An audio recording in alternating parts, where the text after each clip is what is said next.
शांति बाबा। बाबा ओम शांति।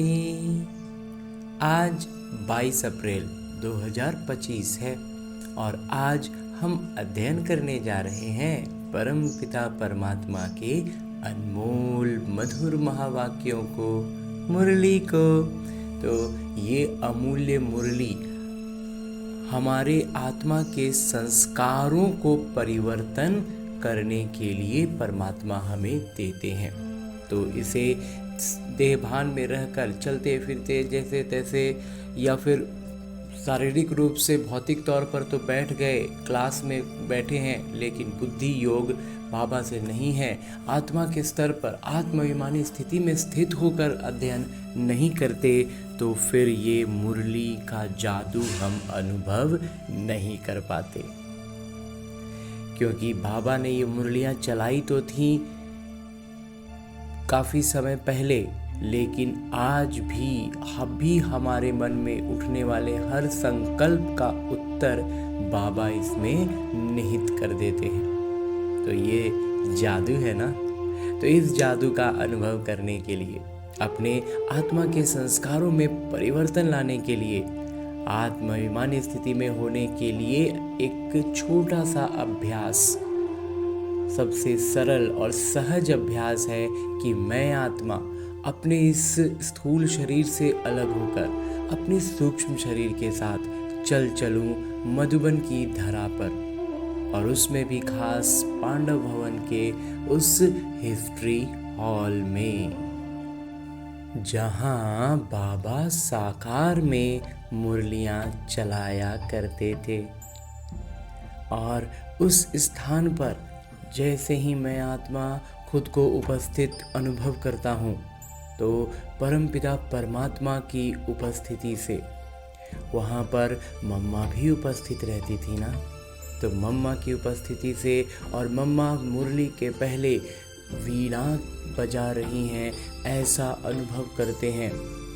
और उस वीणा की धुन में हम परमात्मा प्यार में लवलीन होने लगते हैं। परमात्मा के उपस्थिति से पवित्रता, शांति, प्रेम और सुख के प्रकंपनों का संचार मुझ आत्मा में सक्रिय हो जाता है। सूक्ष्म शरीर के साथ बाबा दृष्टि से ज्ञान, प्रकाश और अष्ट शक्तियों का प्रवाह करते हैं, जो मैं आत्मा अपने सूक्ष्म शरीर के खुली आंखों से प्राप्त करता हूँ। और इस परमात्मा प्यार के प्रकंपनों से पूरा वातावरण आनंदमयी हो जाता है। तो इस आनंदमयी स्थिति में स्थित रहकर परमपिता परमात्मा के सानिध्य में अध्ययन करते हैं अमूल्य मुरली, जहां बाबा कहते हैं, मीठे बच्चे, तुम्हारा ये मोस्ट वैल्यूएबल समय है, सबसे बेशकीमती समय है। इसमें तुम बाबा के पूरे मददगार बनो। मददगार बच्चे ही ऊंच पद पाते हैं। बाबा का मददगार बनना है मतलब सेवा में तत्पर रहना है। हाँ जी बाबा। आगे प्रश्न रूप में बाबा कहते हैं, सेवा योग्य बच्चे कौन सी बहानेबाजी नहीं कर सकते हैं? सेवा योग्य बच्चे हैं तो उनको ये बहाना नहीं करना है। कौन सा? उत्तर बतलाते हैं बाबा, सेवा योग्य बच्चे ये बहाना नहीं करेंगे कि बाबा यहाँ गर्मी है, यहाँ ठंडी है, इसलिए हम सेवा नहीं कर सकते। थोड़ी गर्मी हुई या ठंडी पड़ी तो नाजुक नहीं बनना है, ऐसे नहीं, हम तो सहन ही नहीं कर सकते हैं। इस दुख धाम में दुख, सुख, सर्दी, गर्मी, निंदा, स्तुति सब सहन करना है। बहानेबाजी नहीं करनी है। ये सब क्या है? बहानेबाजी। बाबा कहते हैं ये सब नहीं करना है। गीत है धीरज धर मनुआ। ओम शांति। बच्चे ही जानते हैं कि सुख और दुख किसको कहा जाता है, इस जीवन में सुख कब मिलता है और दुख कब मिलता है। सो फिर तुम ब्राह्मण ही नंबरवार पुरुषार्थ अनुसार जानते हो। ये है ही दुख की दुनिया। इनमें थोड़े समय के लिए दुख सुख स्तुति निंदा सब कुछ सहन करना पड़ता है। इन सब से पार होना है, इन सब से अपनी स्थिति को ऊपर कर लेना है। कोई को थोड़ी गर्मी लगती है तो कहते हैं हम ठंडी में रहें। अब बच्चों को तो गर्मी में अथवा ठंडी में सेवा करनी है ना। कहीं का मौसम थोड़ा विशेष ठंडा होता है, कहीं का मौसम थोड़ा विशेष गर्म होता है, तो बाबा कहते हैं सेवा तो करनी है। इस समय ये थोड़ा बहुत दुख भी हो तो नई बात नहीं, ये है ही दुखधाम। अब तुम बच्चों को सुखधाम में जाने के लिए पूरा पुरुषार्थ करना है। ये तो तुम्हारा बेशकीमती समय है, इसमें बहाना चल ना सके, एकदम बहाना नहीं। बाबा सेवा योग्य बच्चों के लिए कहते हैं जो सेवा जानते ही नहीं वो तो कोई काम के नहीं। यहाँ बाबा आए हैं भारत को तो क्या विश्व को सुखधाम बनाने, तो ब्राह्मण बच्चों को ही बाबा का मददगार बनना है। बाबा आए हुए हैं तो उनकी मत पर चलना चाहिए। भारत जो स्वर्ग था सो अब नर्क है, उनको फिर स्वर्ग बनाना है, ये भी अब मालूम पड़ा है। उसको स्वर्ग बनाना है, ये बात हमें अभी मालूम पड़ा ना। सतयुग में इन पवित्र राजाओं का राज्य था, बहुत सुखी थे, फिर अपवित्र राजाएं भी बनते हैं। ईश्वर अर्थ दान पुण्य करने से तो उनको भी ताकत मिलती है। अभी तो है ही प्रजा का राज्य, लेकिन ये कोई भारत की सेवा नहीं कर सकते। बाबा स्पष्ट कहते हैं सतयुग में पवित्र राजा थे, बाद में अपवित्र राजा हुए, लेकिन अभी तो राजा है ही नहीं, अभी तो प्रजा पर राज्य हो गया है। तो ये जो है ना, ये भारत का भला, भारत की सेवा नहीं कर सकते। भारत की अथवा दुनिया की सेवा तो एक बेहद के पिता ही करते हैं। अब बाबा बच्चों को कहते हैं, मीठे बच्चे अब हमारे साथ मददगार बनो। कितना प्यार से समझाते हैं। देही अभिमानी बच्चे समझते हैं, जो आत्माभिमानी स्थिति में रहते हैं ना, बाबा की इस बात को बहुत प्यार से समझ जाते हैं। देह अभिमानी क्या मदद कर सकेंगे, क्योंकि माया की जंजीरों में फंसे हुए हैं, वो खुद अपना जंजीर में फंसे हुए हैं, तो वो बाबा की मदद क्या करेंगे, वो देहभान में ही फंसे हुए हैं ना। अब बाबा ने निर्देश दिया है कि सबको माया की जंजीरों से, गुरुओं की जंजीरों से छुड़ाओ। तुम्हारा धंधा ही ये है। बाबा कहते हैं तुम्हारा मूल काम ही यही है कि माया की जंजीरों से छुड़ाओ, गुरुओं की जंजीरों में जो सब बहुत जो भी शास्त्र वेद में थोड़ा गहरा उतर जाते हैं ना, वो गुरु के पीछे लग जाते हैं। गुरु गुरु गुरु जो गुरु वही करेंगे। बाबा कहते हैं उनसे उनको छुड़ाओ। बाबा कहते मेरे जो अच्छे मददगार बनेंगे पद भी वो पाएंगे। बाबा खुद सम्मुख कहते हैं, मैं जो हूँ जैसा हूँ, साधारण होने के कारण मुझे पूरा नहीं जानते हैं। बाबा हमको विश्व का मालिक बनाते हैं, ये नहीं जानते। ये लक्ष्मी नारायण विश्व के मालिक थे, ये भी किसी को पता नहीं है। अभी तुम समझते हो कि कैसे इन्होंने राज्य पाया, फिर कैसे गंवाया। मनुष्यों की तो बिल्कुल ही तुच्छ बुद्धि है। अब बाबा आए हैं सबकी बुद्धि का ताला खोलने, पत्थर बुद्धि से पारस बुद्धि बनाने। बाबा कहते हैं अब मददगार बनो। लोग खुदाई खिदमतगार कहते हैं, परंतु मददगार तो बनते ही नहीं। खुदा आकर जिनको पावन बनाते हैं उनको ही कहते हैं अब औरों को आप समान बनाओ। आपको तो बाबा ने दे दी मिल्कियत, तो अब आप औरों को भी उस कार्य में, उस मिल्कियत में जोड़ो। श्रीमत पर चलो। श्रीमत पर चलने से ही बहुत सेवा तो उतनी ही जाती है। हमारी चाल चलन, बात व्यवहार और वाचा तो मतलब बात की बात हो गई, मनसा और कर्मणा में ही बहुत सी सेवाएं हो जाती हैं। हमारी स्थिति अगर श्रेष्ठ रही तो बाबा आए ही हैं पावन स्वर्गवासी बनाने। तुम ब्राह्मण बच्चे जानते हो ये है मृत्यु लोक। बैठे बैठे अचानक मृत्यु होती रहती है, तो क्यों ना हम पहले से ही मेहनत कर बाबा से पूरा वर्षा ले, अपना भविष्य जीवन बना लेवे। मनुष्यों की जब वानप्रस्थ अवस्था होती है तो समझते हैं अब भक्ति में लग जाएं। जब तक वानप्रस्थ अवस्था नहीं है तब तक खूब धन आदि कमाते हैं। अभी तुम सबकी तो है ही वानप्रस्थ अवस्था, आत्मा की अवस्था तो वानप्रस्थ ही है ना, तो क्यों ना बाबा का मददगार बन जाना चाहिए।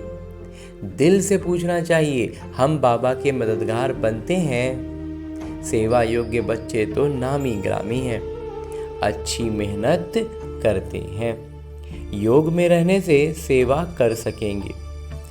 याद की ताकत से ही सारी दुनिया को पवित्र बनाना है।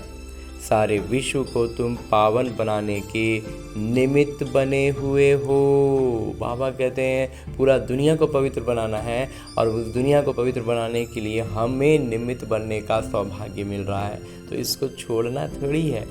तुम्हारे लिए फिर पवित्र दुनिया भी जरूर चाहिए, इसलिए पतित दुनिया का विनाश होना है। तो हम पतित से पावन हो जाएंगे तो दुनिया भी पावन चाहिए ना, इसलिए बाबा कहते हैं इस पतित दुनिया को विनाश करेंगे, धो के साफ करेंगे। अभी सबको ये बताते रहो कि देह अभिमान छोड़ो, शरीर के भान में बहुत भयंकर फंसे हैं, उसको छोड़ना है। एक बाबा को ही याद करो, वही पतित पावन है। सभी याद भी उनको करते हैं।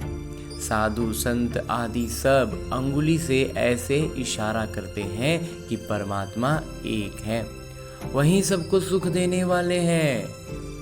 ईश्वर अथवा परमात्मा कह देते हैं, परंतु उनको जानते कोई नहीं। शब्द के रूप में बस बोलते हैं ईश्वर है, परमात्मा है, लेकिन अर्थ सहित यथार्थ रीति से बाबा को जानते पहचानते नहीं। कोई गणेश को, कोई हनुमान को, कोई अपने गुरु को याद करते रहते हैं। अब तुम जानते हो वो सब है भक्ति मार्ग के। भक्ति मार्ग भी आधा कल्प चलना है। बड़े बड़े ऋषि मुनि सब नेति नेति करते आए हैं। रचता और रचना को हम नहीं जानते। बाबा कहते हैं वो त्रिकालदर्शी तो है नहीं। जो बड़े बड़े ऋषि मुनि हैं वो लोग त्रिकालदर्शी तो है नहीं, तो वो लोग क्या करते हैं, नेति नेति, नियति में है, नियति में है कह देते हैं, जो नियति में होगा। बीज रूप ज्ञान का सागर तो एक ही है, वो आते भी है भारत में। शिव जयंती भी मनाते हैं और गीता जयंती भी मनाते हैं, तो कृष्ण को याद करते हैं। गीता की बात आई तो कृष्ण को याद करेंगे। शिव को तो जानते ही नहीं, गीता का मतलब कृष्ण, शिव को एकदम ही नहीं जानते। शिव बाबा कहते हैं पतित पावन ज्ञान के सागर तो मैं हूँ। कृष्ण के लिए तो कह ना सके, गीता का भगवान कौन। ये बहुत अच्छा चित्र है। और कहते हैं जो चित्रों प्रदर्शनी में ये जो चित्र है कि गीता का भगवान कौन करके जो चित्र है वो बहुत अच्छा है। बाबा ये चित्र आदि सब बनवाते हैं बच्चों के ही कल्याण के लिए। शिव बाबा की महिमा तो कंप्लीट लिखनी है, पूरी महिमा अच्छे से लिखनी है। सारा मदार इन पर है। ऊपर से जो भी आते हैं वो पवित्र ही हैं। पवित्र बनने बगैर कोई जा ना सके, क्योंकि जाते समय बिना पवित्र हुए कोई जाएगा ही नहीं, तो ऊपर से तो आएगा तो पवित्र ही आएगा ना। मुख्य बात है पवित्र बनने की। वो है ही पवित्र धाम जहाँ सभी आत्माएं रहती हैं। यहाँ तुम किरदार निभाते निभाते पतित बने हो। जो सबसे ज़्यादा पावन वही फिर पतित बने हैं। देवी देवता धर्म का नाम निशान ही गुम हो गया है। देवता धर्म बदल हिंदू धर्म नाम रख दिया है। तुम ही स्वर्ग का राज्य लेते हो और फिर गवाते हो। हार और जीत का खेल है। माया ते हारे हार है, माया ते जीते जीत है। मनुष्य तो रावण का इतना बड़ा चित्र कितना खर्चा कर बनाते हैं, फिर एक ही दिन में खल्लास कर देते हैं। एक ही दिन में फिर उसको जला उला के खत्म। दुश्मन है ना, तो दुश्मन है तो उसको थोड़ी सहेज के रखेंगे, उसको फिर जला के ख़त्म भी करते हैं। लेकिन ये तो गुड़ियों का खेल हो गया। कि हुआ क्या, ऐसा परिणाम क्या निकला? कुछ नहीं, गुड्डा गुड्डी का खेल हो गया। शिव बाबा का भी चित्र बनाए, पूजा कर फिर तोड़ डालते हैं। देवियों के चित्र भी ऐसे बनाए फिर जाकर डुबोते हैं। कुछ भी समझते नहीं। जो कई त्योहारों में यहाँ होता है, तीज का एक त्योहार होता है, उसमें क्या होता है, शिवलिंग बनाते हैं, पूजा करते हैं और अगले दिन उसको पूरा धसा देते हैं, मतलब वापस से उसको उस स्वरूप से हटा देते हैं। तो बाबा वही कह रहे हैं, शिव बाबा की चित्र नहीं है, शिवलिंग हो जाता है, बनाते हैं और फिर उसको तोड़ देते हैं। और नवरात्रि वगैरह में तो देखते ही बड़ी बड़ी भव्य भव्य मूर्तियाँ बनाते हैं और फिर जाके डुबो देते हैं। कुछ भी समझते नहीं। अब तुम बच्चे बेहद के इतिहास भूगोल को जानते हो कि ये दुनिया का चक्र कैसे फिरता है।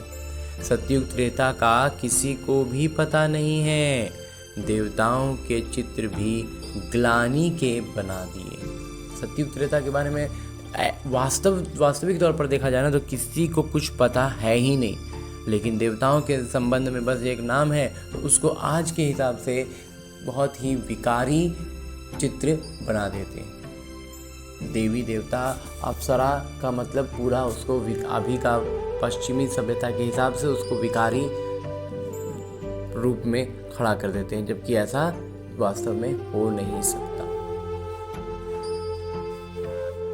पश्चिमी रूप का अप्सरा और स्वर्ग होगा ही नहीं। बाबा समझाते हैं, मीठे बच्चे, विश्व का मालिक बनने के लिए बाबा ने तुम्हें जो परहेज बताई है वो परहेज करो। याद में रहकर भोजन बनाओ, योग में रहकर खाओ। बाबा खुद कहते हैं, मुझे याद करो तो तुम विश्व के मालिक फिर से बन जाएंगे। बाबा कहते हैं, बाबा की याद में रहेंगे ना तो फिर से मालिक बनेंगे। बाबा भी फिर से आए हुए हैं। अब विश्व का मालिक पूरा बनना है। फॉलो फादर मदर, माता पिता का अनुसरण करो। सिर्फ पिता तो ही हो नहीं सकते। सन्यासी लोग कहते हैं हम सब पिता हैं, आत्मा सो परमात्मा है, वो तो गलत हो जाता है। यहाँ माता पिता दोनों पुरुषार्थ करते हैं। फॉलो अनुसरण करो माता पिता, ये अक्षर भी यहाँ के हैं। माता पिता का अनुसरण करो, बाबा कहते हैं, ये अभी यहाँ ज्ञान में बाबा हमें बताते हैं। भक्ति में ये अक्षर तो नहीं था। तो अभी तुम जानते हो, जो विश्व के मालिक थे, पवित्र थे, अब वो अपवित्र हैं, फिर से पवित्र बन रहे हैं। हम भी उनकी श्रीमत पर चल ये पद प्राप्त करते हैं। ब्रह्मा बाबा भी तो पवित्र थे नहीं, लेकिन पवित्रता का राह में आगे बढ़े तो उच्च पद प्राप्त कर रहे हैं। तो हमें भी बाबा कहते हैं वही काम करना है उनके जैसा। वो इन द्वारा निर्देश देते हैं, उस पर चलना। शिव बाबा हमें ब्रह्मा बाबा के तन से निर्देश देते हैं, तो हमें उन निर्देशों का पालन करना है।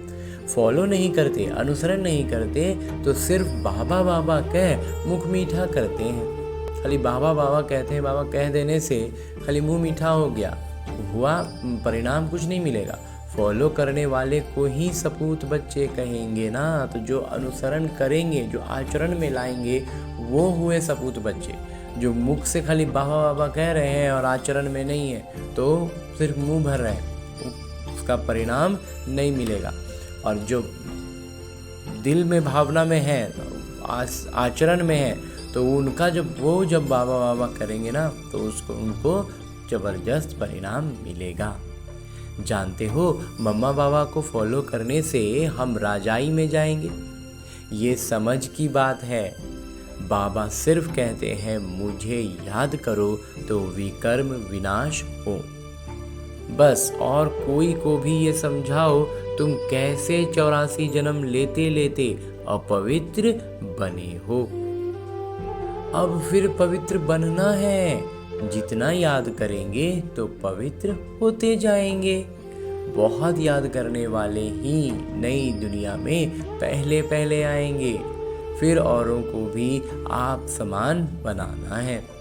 प्रदर्शनी में बाबा मम्मा समझाने लिए जा नहीं सकते। बाबा कहते हैं प्रदर्शनी वगैरह में ना, साकार रूप में जब बाबा थे, ब्रह्मा बाबा और मम्मा थी, तो वो प्रदर्शनी में समझाने नहीं जाती थी।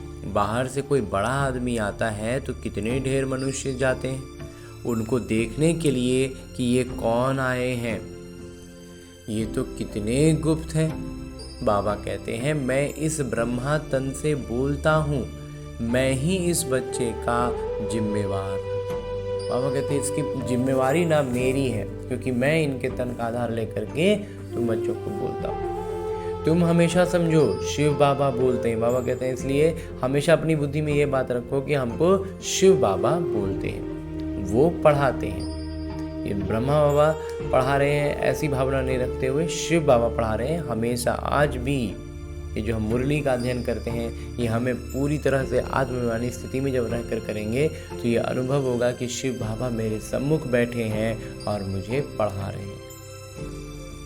जब खुद से मुरली हाथ में लेकर पढ़ेंगे, तुमको शिव बाबा को ही देखना है, इनको नहीं देखना। ब्रह्मा बाबा को नहीं देखना, उनको सिर्फ अनुसरण करना कि उन्होंने कैसे अपने जीवन में सब कुछ किया, कैसी स्थिति बनाई, उसके लिए उनका अनुसरण करना है। लेकिन ज्ञान की सारी बातें तो परमात्मा उनके तन से दे रहे हैं। अपने को आत्मा समझो और परमात्मा पिता को याद करो। हम आत्मा है, आत्मा में सारा किरदार भरा हुआ है। ये ज्ञान बुद्धि में चक्र लगानी चाहिए। बाबा कहते हैं इस बात का ज्ञान जो है ना, ये बुद्धि में चलता रहे। सिर्फ दुनियावी बातें ही बुद्धि में होंगी तो गोया कुछ नहीं जानते, बिल्कुल ही बदतर हैं। परंतु ऐसे ऐसे का भी कल्याण तो करना ही है जिनका दिमाग में बस दुनियावी बातें हैं। बाबा कहते हैं कल्याण तो उनका भी करना है ना, तो बताना तो उनको भी है। स्वर्ग में तो जाएंगे परंतु ऊंच पद नहीं। तो वो क्या होगा, ऊंच पद उनको नहीं मिलेगा, सजाएं खाकर जाएंगे। ऊंच पद कैसे पाएंगे, वो तो बाबा ने समझाया है। तो जो ज्ञान में आए, ज्ञान को समझेंगे, बाबा की याद में रहेंगे तो उनके विकर्म विनाश होंगे, तो वो ऊंच पद भी पाएंगे। और जो दुनियावी बातों में उलझे हुए हैं वो ज्ञान समझेंगे लेकिन अनुसरण उतना अच्छे से नहीं करेंगे, तो बाबा कहते हैं स्वर्ग में तो जाएंगे लेकिन पद नहीं मिलेगा। एक तो सुदर्शन चक्रधारी बनो और बनाओ। सबसे पहली बात है कि खुद सुदर्शन चक्रधारी बनना है और दूसरों को बनाना है। योगी भी पक्के बनो और बनाओ। खुद भी योगी कैसा बनना है, पक्का वाला, और बनाना भी पक्का वाला योगी है। बाबा कहते थे ना, वारिस बच्चे चाहिए जो वर्षा के लायक हो। तो बाबा कहते हैं मुझे याद करो। और इन सब के लिए जो सबसे आधारभूत बात है वो है कि बाबा की याद में रहना। तुम फिर कहते बाबा हम भूल जाते हैं, लज्जा नहीं आती? बहुत है जो सच बताते नहीं हैं, भूलते बहुत हैं। कुछ है ना जो बता देते हैं कि बाबा हम भूल गए थे, और कुछ ना बताते नहीं, सोचते हैं ना कि छोड़ो ना, बाबा को थोड़ी पता चल रहा है। तो मन में ऐसी भावना आ गई तो वहीं पर हमारा स्थिति समझ लीजिए माया ने पकड़ लिया। बाबा ने समझाया है कोई भी आए तो उनको बाबा का परिचय दो। अब 84 का चक्र पूरा होता है, वापस जाना है। राम गयो रावण गयो, इसका भी अर्थ कितना सहज है। जरूर संगम युग होगा जब राम का और रावण का परिवार है। संगम युग पर ही तो राम भी है और रावण भी है, और दोनों का पूरा पूरा साम्राज्य भी है। तो ये भी जानते हो सब विनाश हो जाएंगे, बाकी थोड़े रहेंगे। कैसे तुमको राज्य मिलता है वो भी थोड़ा आगे चल सब मालूम पड़ जाएगा। पहले से ही तो सब नहीं बताएंगे ना, अब एकदम सारा चीज़ एक एक महीन बात बाबा कहते हैं थोड़ी बताएंगे। आगे जैसे जैसे चलते जाएंगे ज्ञान में जैसे जैसे निखार आता जाता है ना, हमारे बुद्धि ऐसे भी स्पष्ट होती जाती है। फिर वो तो खेल हो न सके, तुमको साक्षी हो देखना है, साक्षात्कार होते जाएंगे। बाबा कहते हैं ये जो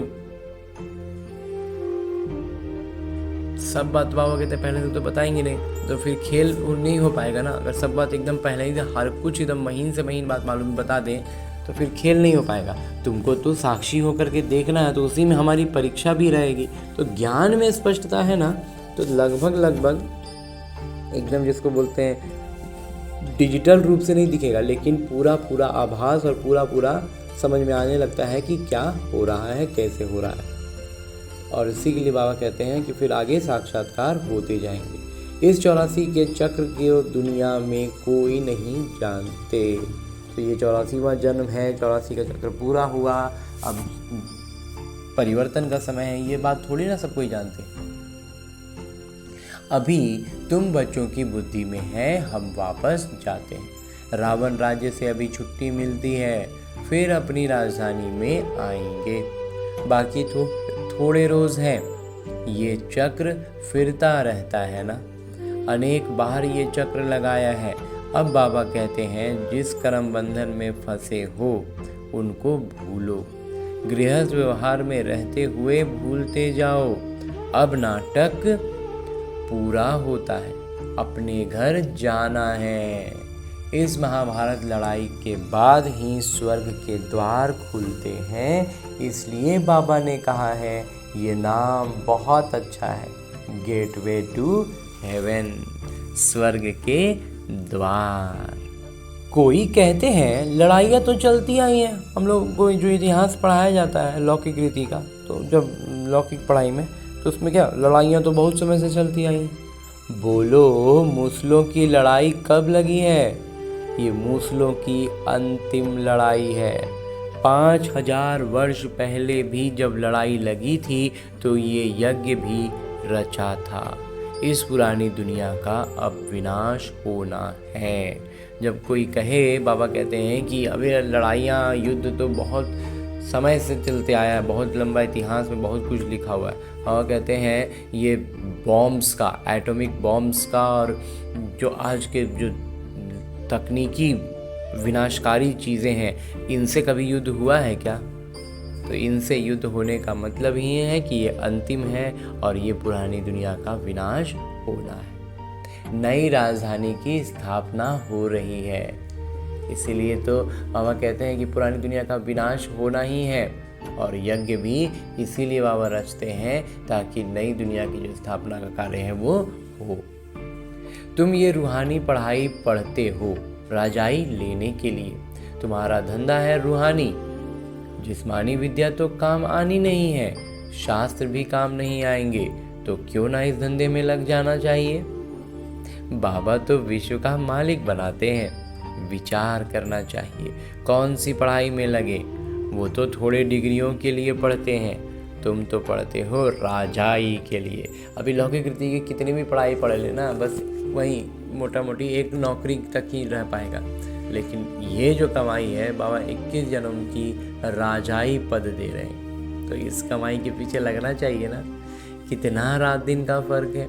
वो पढ़ाई पढ़ने से भूगरे चने भी मिलेंगे या नहीं पता थोड़े ही हैं। उस पढ़ाई में हम इतना सब कुछ लगाते हैं, समय मेहनत, लेकिन उसमें फिर उसका क्या रिजल्ट मिलेगा ये पता नहीं है। लेकिन इस अलौकिक कमाई में अगर हम लगते हैं तो ज़बरदस्त परिणाम मिलेगा।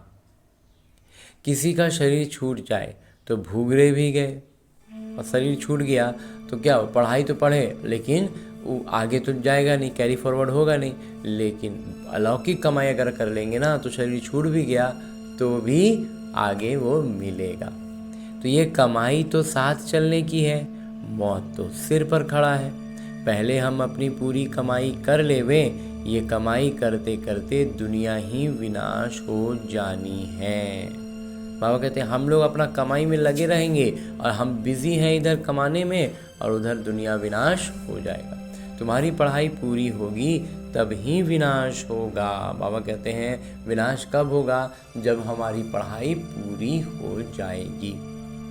तुम जानते हो जो भी मनुष्य मात्र हैं उनकी मुट्ठी में है भूंगरे, उसको ही बंदर मिसल पकड़ बैठे हैं। उनको भूगरे का मतलब ये जो लौकिक कमाई होती है ना, उसको कस के पकड़ लिया, अब हाथ वहीं फंस गया, उसको ही बंदर का मिसल पकड़ के बैठे। अब तुम रत्न ले रहे हो, इन भूगरों यानी चनों से ममत्व छोड़ो। जब अच्छी रीति समझते हैं तब भूगरों की मुट्ठी को छोड़ते हैं। ये तो सब खाक हो जाना है। ये जो भी लौकिक रीति की चीज़ें देख रहे हैं ना, उसकी कमाई के पीछे दौड़ रहे, और कमाना है और कमाना है, पूरा एकदम जी तोड़ मेहनत कर रहे हैं। बाबा कहते हैं ये भूगरे चने हैं। बंदर का जो कहानी बताया जाता है ना कि हाथ अंदर ही फंस गया, वो चना छोड़े तब तो हाथ निकले। तो बाबा कह रहे हैं यहाँ रत्न मिल रहे हैं, चना छोड़ के हाथ बाहर करो, रत्न मिलेगा। क्योंकि जिसको पकड़े हुए है ना, वो सब कुछ खाक हो जाना है।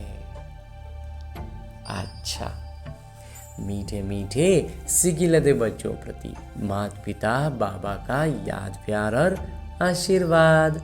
रूहानी बाबा की रूहानी बच्चों को नमस्ते। हम रूहानी बच्चों की ओर से रूहानी माता पिता को याद प्यार और प्रणाम। धन्यवाद बाबा, धन्यवाद। मुरली के लिए भी धन्यवाद और इस अनूठे अलौकिक ब्राह्मण जीवन के लिए भी बहुत बहुत बहुत धन्यवाद बाबा, बहुत धन्यवाद। आगे आज की मुरली से लिए गए वो प्रमुख बिंदी हैं जिन्हें हमें अपने इस ब्राह्मण जीवन में धारण करने हैं। और ब्राह्मण सो फरिश्ता, फरिश्ता सो देवता बनना है। उसके लिए जो सबसे पहली बात है, बिंदु है, वो है रूहानी पढ़ाई पढ़नी और पढ़ानी है। अविनाशी ज्ञान रत्नों से अपनी मुट्ठी भरनी है। चने के पीछे समय नहीं गंवाना है। दूसरा है अब नाटक पूरा होता है, इसलिए स्वयं को कर्म बंधनों से मुक्त करना है। सुदर्शन चक्रधारी बनना और बनाना है। मदर फादर का फॉलो कर, माता पिता का अनुसरण कर राजाई पद का अधिकारी बनना है। हाँ जी बाबा। और आगे मेरे बाबा वरदान दे रहे हैं। वरदान देते हुए मेरे बाबा कहते हैं, संकल्प को भी जांच कर व्यर्थ के खाते को समाप्त करने वाले श्रेष्ठ सेवाधारी भव। हमारा एक एक संकल्प श्रेष्ठ हो, एक भी व्यर्थ संकल्प नहीं, एक सिंगल संकल्प भी व्यर्थ का ना हो। इसलिए बाबा कहते हैं उसको जांच करना है, समाप्त करना है, उसका खाता एकदम क्लोज कर देना है, तभी हम श्रेष्ठ सेवाधारी हो जाएंगे। हमारा एक एक संकल्प जब श्रेष्ठ होगा ना, तो स्वतः सेवा होने लगेगी, जो बाबा हमें बतलाते हैं।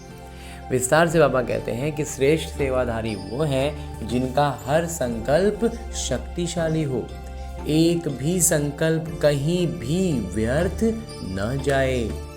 क्योंकि संकल्प वास्तविक तौर पर देखा जाए तो बिल्कुल से रुक जाए ऐसा नहीं होता, वो संकल्प लगातार चलता ही रहता है, नया नया संकल्प हम सृजन करते रहते हैं। तो ऐसे में बाबा कहते हैं कि हमारी स्थिति ऐसी बनानी है, हमें इस बात पर इतना ध्यान देना है कि एक भी व्यर्थ संकल्प हमारे मन से न निकले, न उत्पन्न हो।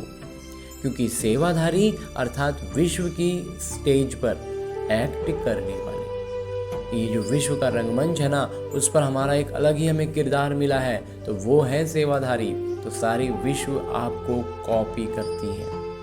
यदि आपने एक संकल्प व्यर्थ किया तो सिर्फ अपने प्रति नहीं किया। ऐसा नहीं कि मेरा खाता से खाली एक क्षण हम बर्बाद किए तो मेरा 1 साल स्वर्ग का चला गया, नहीं, लेकिन अनेकों के निमित्त बन गए। हमारे भीतर का एक संकल्प व्यर्थ हो गया ना, तो बाबा कहते हैं ये काम, ये बात अनेकों तक, जितनों की हम सेवा कर रहे हैं सब तक ये चीज़ पहुंच जाएगा। इसलिए अब व्यर्थ के खाते को समाप्त कर श्रेष्ठ सेवाधारी बनो। हाँ जी बाबा, बाबा कहते हैं कि एक भी संकल्प व्यर्थ का ना हो, क्योंकि हम निमित्त हैं। तो हमारे देख करके बाबा कहते हैं कि और भी कर रहे हैं, तो अगर हमारा ही संकल्प व्यर्थ चल रहा है तो औरों को तो फिर उस रीति में चल जाएंगे, तो उन सब का जो लॉस हुआ उसका जिम्मेवारी हमारी हो गई, हमारे खाते से कटेगा। तो इस बात का हमें कितना ध्यान रखना है। ऐसा नहीं कि हमने एक क्षण बर्बाद किया, एक संकल्प व्यर्थ किया तो वो एक संकल्प का बस हमारे नहीं, हम जितनों के निमित्त है ना उन सब का खाता से जितना घटा ना उसका भी खाता हमारे से ही कटेगा। कहाँ कहाँ नंबर कटते हैं, माइनस मार्किंग होती है ना, बाबा उसको एकदम स्पष्ट करके बता देते हैं ताकि हमें उस बात पर विशेष ध्यान दे के रखें जीवन के इस परीक्षा में। और आगे स्लोगन है, मुरली का उपदेश है कि सेवा के वायुमंडल के साथ बेहद के वैराग्य वृत्ति का वायुमंडल बनाओ। बाबा कहते हैं सेवा का तो वायुमंडल बने ही, साथ बेहद की वैराग्य वृत्ति का भी वायुमंडल तैयार हो। ऐसी हमारी ये कैसे तैयार होगा, हमारी अवस्था से ही होगा ना।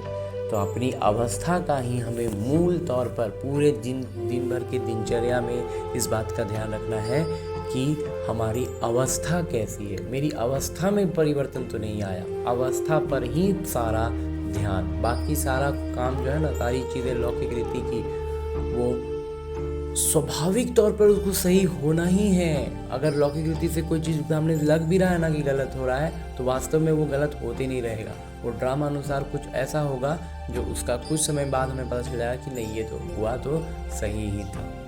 तो इसलिए हमें इन सब में उलझना नहीं है, अपना ध्यान सिर्फ और सिर्फ एक बात पे रखना है कि मेरी स्थिति कितनी अचल अडोल रहे।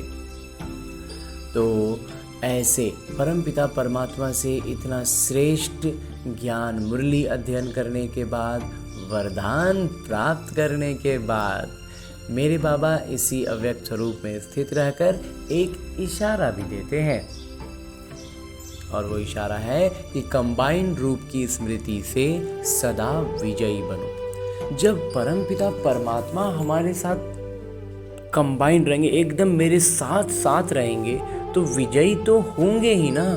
तो हमें उनका हाथ बिल्कुल नहीं छोड़ना, हमें उनकी स्मृति में उनको, या इस बात की ये भी सजगता है कि परमात्मा मेरे एकदम साथ में, उस भृकुटी सिंहासन पर मुझ आत्मा के साथ साथ परमपिता परमात्मा भी विराजमान है।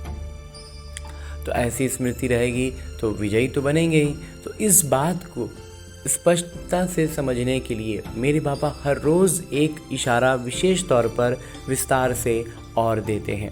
तो आज के लिए जो बाबा ने इस बिंदु की स्पष्टता के लिए जो और एक इशारा दिया है, जो विस्तार बतलाया है, हर दिन बाबा अलग अलग रूप से उसको विस्तार करके समझाते हैं। तो आज के लिए जो बाबा ने विस्तार से समझाया है वो है कि संगम युग है ही कंबाइंड रहने का युग।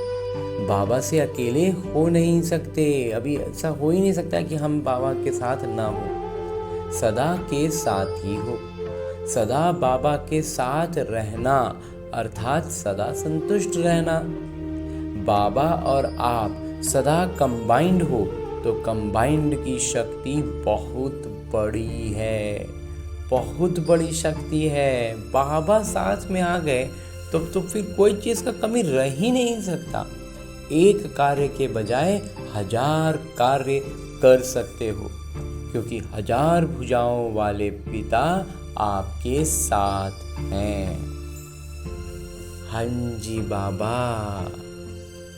तो अब परम पिता परमात्मा से इतना श्रेष्ठ अव्यक्त इशारा लेने के बाद अब वक्त है कि हम अपने इस सूक्ष्म शरीर के साथ वापस लौट आए अपने उस स्थूल शरीर में, जो इस लौकिक किरदार में है, और उस किरदार को निभाते हुए, उस किरदार में न समा करके परमात्मा ज्ञान में उड़ते हुए, और इस बात का अभ्यास करने के लिए आना है हमें अपने इस किरदार में, इस स्थूल शरीर में।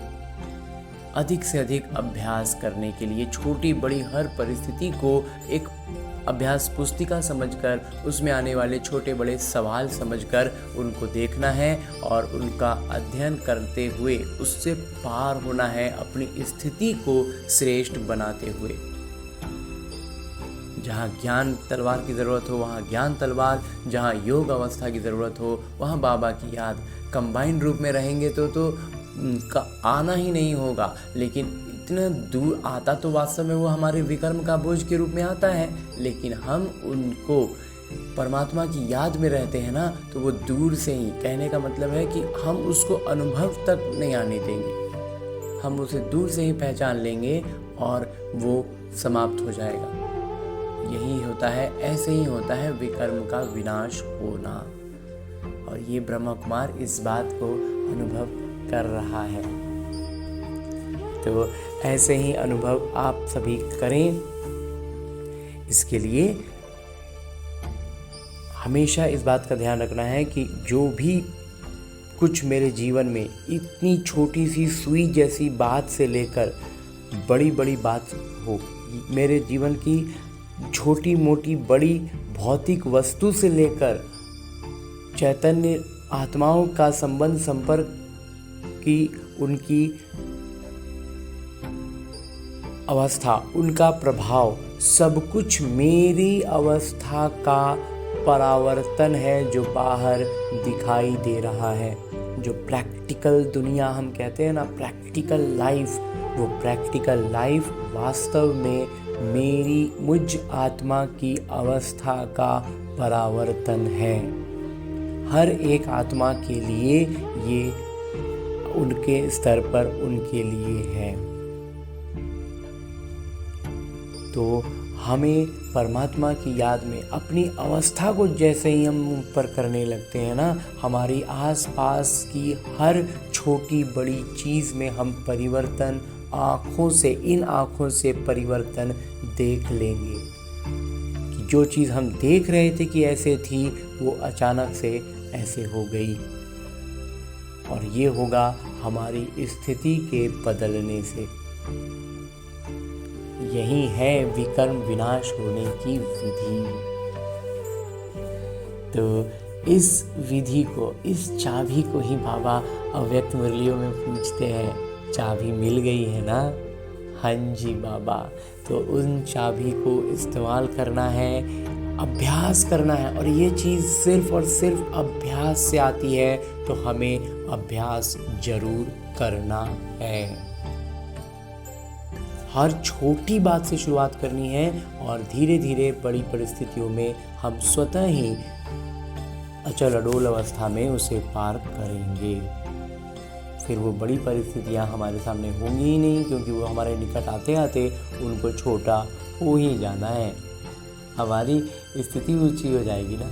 जब एरोप्लेन से देखते हैं ना, तो बड़ी बड़ी नदी, बड़े बड़े पहाड़ भी ना छोटे छोटे नज़र आने लगते हैं। ऐसे ही अभ्यास करते रहना है, अवस्था श्रेष्ठ करते रहना है और बाबा की याद में उड़ते रहना है। तो ऐसी श्रेष्ठ भावना, श्रेष्ठ उद्देश्य और शुभकामनाओं से भरपूर होकर लौटते हैं अपने इस लौकिक शरीर में, इस लौकिक किरदार में। अच्छा, ओम शांति।